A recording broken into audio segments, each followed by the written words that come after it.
Tonight we're going to talk about a pretty neat, interesting type of variety that you could find in none other than Eisenhower dollars. Everybody's favorite large, boring dollar coin.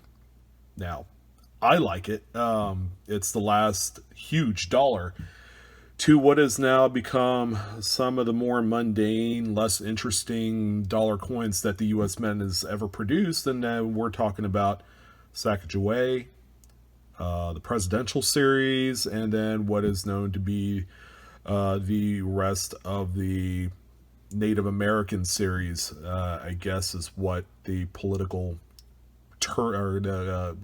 being politically correct.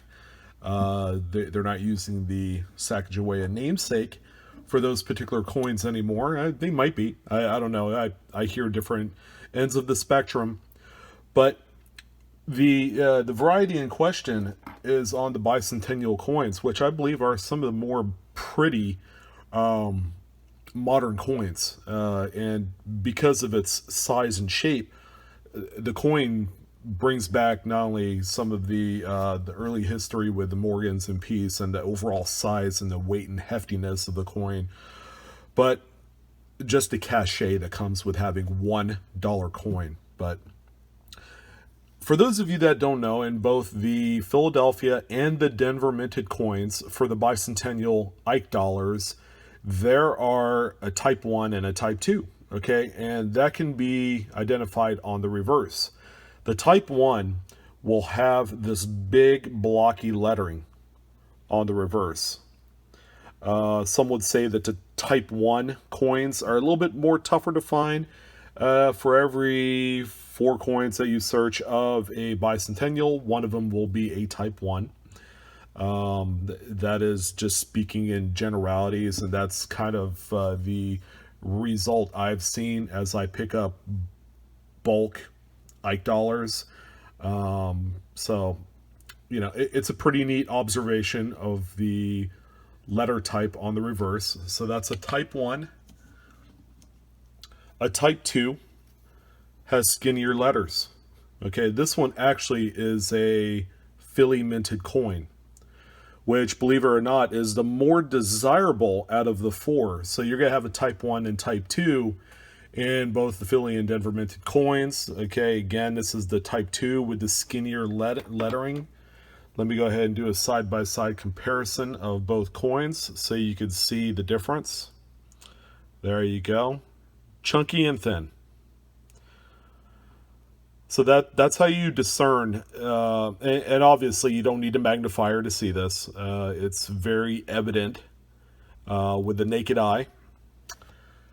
But if you're able to find a type 1 in a Philadelphia minted example that is in really nice shape, this one is actually circulated. So there's not a whole lot of premium associated with this type 2 in this condition. Nicer grades, you'll be able to get $5-10 for them.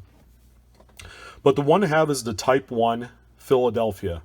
And it just so happens that I have one such example right here with toning. This was plucked right out of a mint set a few years ago. It's one that I've kept. Never really thought about grading it. I've been kind of, thinking, if it wouldn't grade anything over it in a 65, I'm not even going to bother. Now, a coin that is raw, I've actually sold in nice shape, like Mint State 64, 65, in the $20 to $25 neighborhood. They are actually a sought-after type in U.S. coinage, especially the modern. But these coins, if you're lucky to have an example that'll grade out through either NGC or PCGS at a Mint State 66 level, you've gone from what is or was a $20, $25 coin to one that's worth over $1,000. And the last few examples on like heritage auctions and so on, great collections, have sold in excess of a G note. If you were able to score one of these in a graded Mint State 66 plus, it goes up exponentially. The PCGS price guide has it at like $7,250. Yeah, you read that right. Not $72.50, but $7,250. Again, there are people, registry set collectors, that are crazy enough to pay that kind of money. But we're not talking about top pop type material here. It's just interesting to kind of notate the pricing differentiation between like a 65 and a 66. It is huge. But in any event, if you're able to, again, find a Philadelphia with the block lettering, that's the chase piece. And they're very discoverable in mid sets. So I just wanted to talk about the Type 1, Type 2 Ike dollars for 1976, the bicentennial year. Hope you guys enjoyed this video. It was nice and quick, sort of. And as always, if you enjoy the content, go ahead and do me a favor and support my channel and give me a great big like. Please subscribe to Blue Ridge Silverhound if you haven't done so, and hit the bell at the bottom for instant notifications. So that way you'll gain access to all the newest content as they're made available.